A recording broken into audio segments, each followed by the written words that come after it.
किसी के लिए कुछ ख़ास करना हो तो मीठे से बढ़कर क्या चीज़ हो सकती। मैंने 2 कप दूध लिया और उसमें क्रीम का एक पूरा पैकेट डाला, कंडेंस मिल्क का हाफ़ डब्बा और 2 टेबलस्पून मैंने इसमें जेलेटिन पाउडर डाला था जो रिकॉर्ड नहीं हो सका। 5 मिनट तक खूब हिलाया इसको।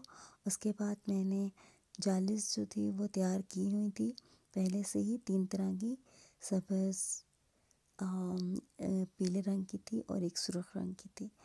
और इसके बाद उनको मैंने क्यूब्स में काटा और जब तक ये ठंडा हो रहा था मैंने इनके क्यूब्स काट के मैंने एक बर्तन में जो हार्ट शेप का था उसमें सबको डाल के ऊपर से फिर मैंने जो मिक्सर मेरा ठंडा हो चुका था मैंने उसके ऊपर डाला और उसको मैंने ओवरनाइट फ्रिज में रख दिया।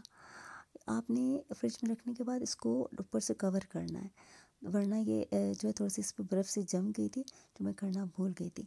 ये बहुत लज़ीज़ बना था, बहुत मज़े का था, बच्चों के लिए बहुत अच्छा है, जेलेटिन हड्डियों के लिए बहुत अच्छा होता है। आप इसे बनाएं, खाएं और फिर मुझे बताइएगा कि कैसा बना है। यकीनन आपको अच्छा लगेगा।